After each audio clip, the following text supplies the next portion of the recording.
बच्चों, आज हम तार्किक अभियोगिता में एक अन्य मॉडल पेपर सॉल्व करेंगे। यहाँ पर हमने आए हुए सभी टॉपिक से कुछ कुछ क्वेश्चंस उठाए हैं। तो चलिए स्टार्ट करते हैं। पहला क्वेश्चन है, दो व्यक्ति एक दूसरे की तरफ मुंह करके खड़े हैं। ठीक है। यदि पहले वाले व्यक्ति का मुंह पूर्व दिशा की ओर है तो दूसरे व्यक्ति के दाहिना हाथ किस दिशा की ओर होगा।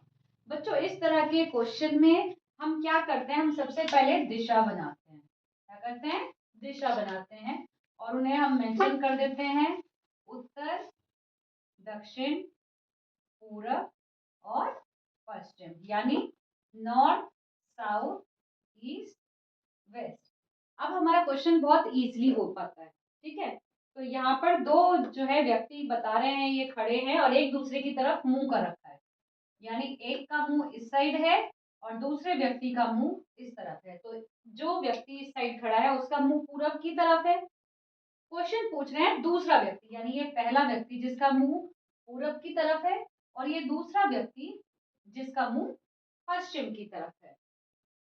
अब ये पूछ रहे हैं जो दूसरी व्यक्ति है उसका दाहिना हाथ किस दिशा की ओर होगा। दाहिना हाथ हमें मालूम है, उसको क्या बोलते हैं, उसको राइट हैंड। तो उसका राइट हैंड जो है इस साइड फेस कर रखा है, तो इधर होगा राइट हैंड। कौन सी दिशा है ये? उत्तर। तो हम उत्तर को देखेंगे और इसको हम टिक कर देंगे। नेक्स्ट क्वेश्चन देखते हैं। नमिता अपने घर से उत्तर की ओर 3 किलोमीटर चली। अब देखो बच्चों, यहाँ भी दिशा वाला है, तो हम सबसे पहले क्या करेंगे, दिशा बनाएंगे। नॉर्थ, साउथ, ईस्ट, वेस्ट, उत्तर, दक्षिण, पूरब और पश्चिम। ठीक है। तो नमिता अपने घर से, ये इसका हम घर मानेंगे, इसको ओरिजिन सेंटर को, और घर से उत्तर की ओर 3 किलोमीटर चली। उत्तर की ओर वो चली 3 किलोमीटर। वहां से बाएं मुड़ी। अब इसका फेस इस तरफ है, तो ये इस साइड दाया और इस साइड बाया। इस साइड मुड़ी वो बाएं मुड़ी और 2 किलोमीटर चली। अब चली वो 2 किलोमीटर। पुनः बाएं मुड़ी। अब उसका मुंह इस साइड है, तो इस साइड राइट हैंड और इस साइड लेफ्ट। पुनः वो बाएं मुड़ी और 3 किलोमीटर चली। तो अब वो 3 किलोमीटर वापस इधर आई। अब ये पूछ रहे हैं आपसे, वह अपने प्रारंभिक बिंदु से कितने किलोमीटर की दूरी पर है। ये प्रारंभिक बिंदु है, तो यहाँ पर हम देख सकते हैं ये कितना है बच्चों, जितना ऊपर है 2, ये भी 2 होगा, तो 2 किलोमीटर हमारा आंसर होगा। हम इधर देखेंगे और उसको टिक करके आगे बढ़ेंगे। नेक्स्ट क्वेश्चन देखते हैं बच्चों। नितिन अपने स्कूल से 15 मीटर पश्चिम की ओर जाता है। यहाँ भी दिशा संबंधी प्रश्न है ये, तो हम वापस यहाँ पर दिशा बना लेंगे।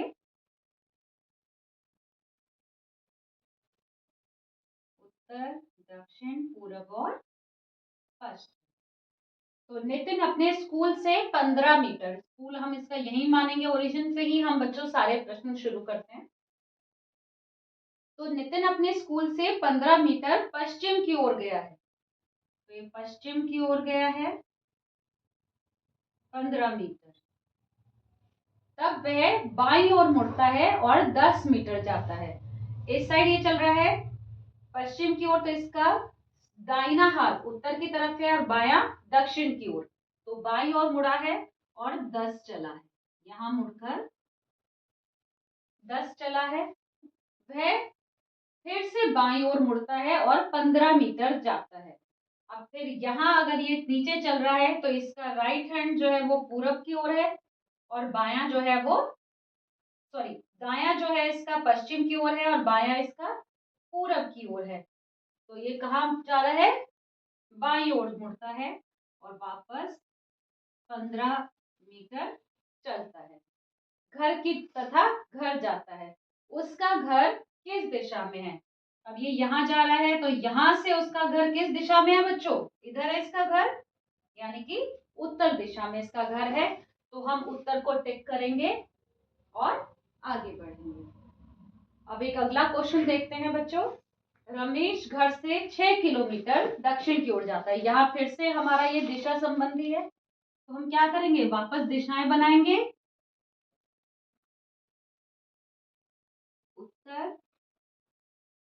दक्षिण, पूरब और पश्चिम। वेरी। तो रमेश घर से, ये इसका घर हम ओरिजिन को मानेंगे, यहां से ये 6 किलोमीटर दक्षिण की ओर जाता है, यानी कि ये 6 किलोमीटर दक्षिण की ओर गया है, फिर 6 किलोमीटर उत्तर की ओर आता है, यानी कि वापस 6 किलोमीटर ये आया है, इधर ही आ गया अपने सेंटर पे 6। ठीक है। उसके बाद 3 किलोमीटर पूरब की ओर जाता है। अब ये 3 किलोमीटर पूरब की ओर गया है। अब वह चलने के स्थान से किस दिशा में है? तो वो चला जहां से है, चलने के स्थान से किस दिशा में है बच्चों? वो वहां से पूरब की दिशा में है।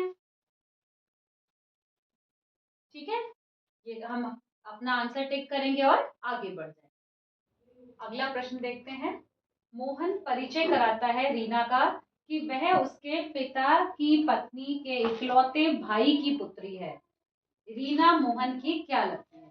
तो बच्चों हम प्रश्न पढ़कर समझ सकते हैं कि यहाँ पर क्या है, यहाँ पर रक्त संबंधी परीक्षण है ये, और रक्त संबंधी के लिए हम यहाँ पर उनका जो है ब्लड रिलेशन पता करेंगे। ठीक है, तो इसको शुरू करते हैं। मोहन परिचय कराता है रीना का, तो ये रीना के बारे में बताता है। मोहन अपने से क्या संबंध है उसका? वह उसके पिता की पत्नी, यानी कि मोहन की माँ, ये मोहन है,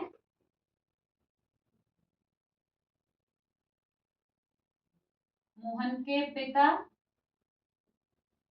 और उनकी पत्नी, यानी कि मोहन की माँ के इकलौते भाई, यानी कि माँ के इकलौते भाई की पुत्री है,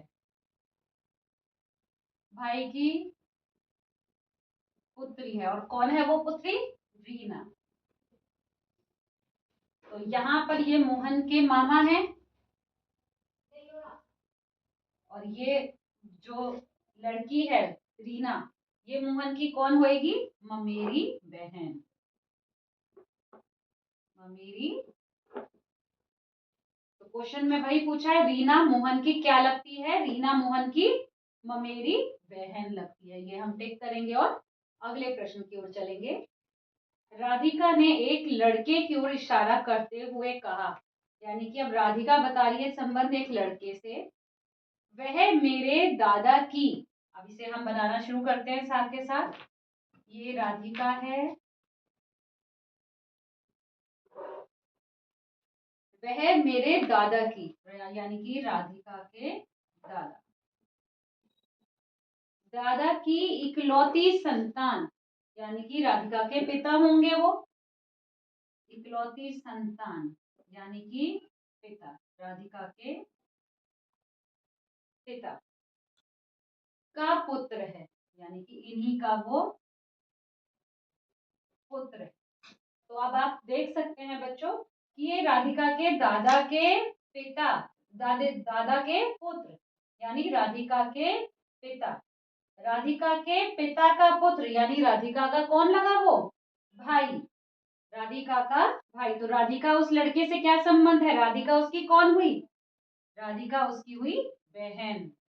इसको हम टिक करेंगे और अगले प्रश्न की ओर चलेंगे। एक व्यक्ति की ओर इशारा करते हुए प्रकाश ने कहा, तो अब प्रकाश बता रहा है एक व्यक्ति के बारे में, वह मेरे चाचा की पुत्री का भाई है। अब हम इसको बनाते हैं, प्रकाश के साथ हम इसको शुरू करेंगे।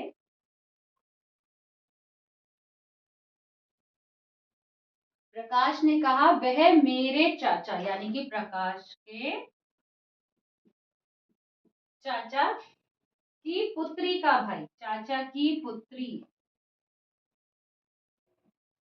प्रकाश की कौन हुई? चचेरी बहन, और पुत्री का भाई, ये हुआ इसका चचेरा भाई। तो हम चचेरा भाई ऑप्शन देखेंगे, उसको टिक करेंगे और अगले प्रश्न की ओर चलेंगे। आगे देखिए, यदि ए बी के पुत्र का भाई है, यानी कि ए जो है वो बी के पुत्र का भाई है, तो हम सबसे पहले बी को बनाएंगे। बी का पुत्र है ए, ए ए जो है बी के पुत्र का भाई है, बी का पुत्र, और ये है इसका भाई जो है ए। तो ए बी से क्या संबंध है? अगर ये बी का पुत्र है और उसका भाई है तो वो भी बी का पुत्र ही होगा। तो बी जो है वो ए का पिता होगा। यहाँ या फिर ए को हम बोल सकते हैं ए का बी के साथ क्या संबंध है? पिता पुत्र का संबंध है। इसको हम टिक करेंगे और अगले प्रश्न की ओर चलेंगे बच्चों। यहाँ पर देखिए आपसे पूछा हुआ है कौन सा अंक मध्य में है। ये बहुत सरल प्रश्न है। यहाँ पर हम क्या करेंगे बच्चों, सबसे पहले इन अंकों को गिनेंगे कि कितने हैं। ठीक है, तो चलिए साथ में गिनते हैं। 1 2 3 4 5 6 7 8 9 10 11 12 13 14 15 16 17 18 19 20 21। टोटल 21 है बच्चों। तो हमारे बीच में कौन सा अंक आएगा इधर? 11वां। Very good. तो हम 11वां अंक देखेंगे। 1 2 3 4 5 6 7 8 9 10 11। तो ये 5 जो है ये बीच में आ रहा है। हम ऑप्शंस में से 5 देखेंगे, उसको टिक करेंगे और अगले प्रश्न की ओर चलेंगे। देखिए बच्चों, ये हमारा प्रश्न है कौन सा अंक सबसे कम बार आया है। यहाँ पर हमें देखना है कि किस अंक की आवृत्ति कितनी है। तो हम सबसे पहले 8 को देखते हैं। 8 कितनी बार आया है? 1 2 3। 8 आया हुआ है 3 बार। अगला देखते हैं 4 कितनी बार आया है? फिर 6, देन 7, देन 3, उसके बाद अलग है 5।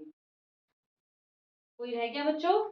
चलिए 4 देखते हैं। 1 2 3 4 5 6 7, 7 टाइम्स आया हुआ है। 6 देख लेते हैं। 1 2 3, 6 आया हुआ है 3 टाइम्स। 7 देख लेते हैं। 1 2, 2 टाइम्स आया हुआ है। 3 देखते हैं। 1 2 3 4 5, 5 टाइम्स आया हुआ है। अब 5 को देखते हैं बच्चों। 1 5 केवल एक बार आया हुआ है।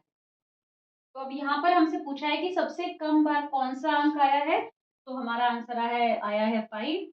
ये जिस भी नंबर पे होगा, यहाँ तीसरे नंबर पे है, उसको हम टिक करेंगे और आगे प्रश्न की ओर चलेंगे। अब अगले प्रश्न की ओर चलते हैं।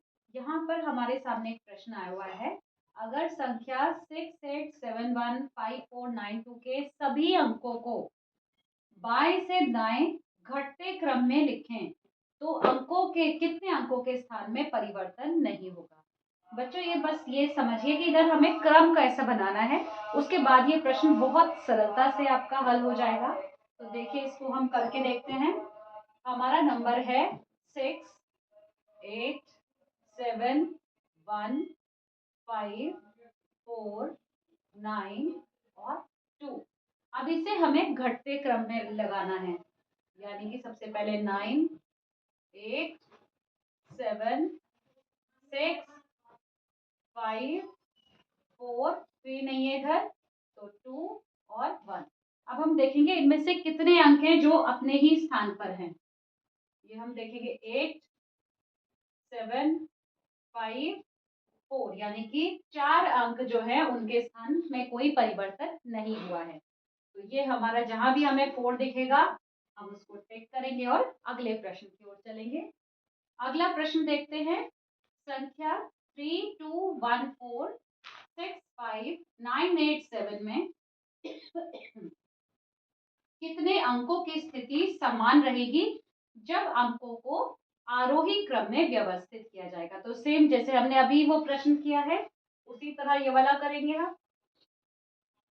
3 2 1 4 6 5 9 8 7। अब इसको आरोही क्रम यानी छोटे से बड़े के क्रम में लगाएंगे। 1 2 3 4 5 6 7 8 9। अब हम देखेंगे कि कितने अंकों की स्थिति समान है। 2 4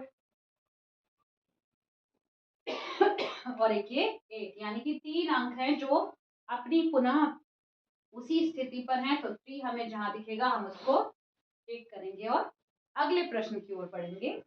अब अगला प्रश्न बच्चों आप देख सकते हो, ये आगे के सभी प्रश्न आकृति आधारित हैं। यहाँ पर एक लुप्त आकृति है जिसका हमें पता करना है। तो अब हम इनमें संबंध देखेंगे और उसी के आधार पर जो हमारी लुप्त आकृति है वो हमें आसानी से पता चल जाएगी। तो यहाँ हम देखें तो 2 स्क्वायर हैं, एक बड़ा है और उसके अंदर एक छोटा स्क्वायर है। अगली आकृति में बाहर बड़े वाले स्क्वायर की एक लाइन गायब है। आगे ये 4 से 5 साइडेड फिगर बन गई है और उसमें भी उसके अंदर एक छोटी है 5 साइडेड फिगर।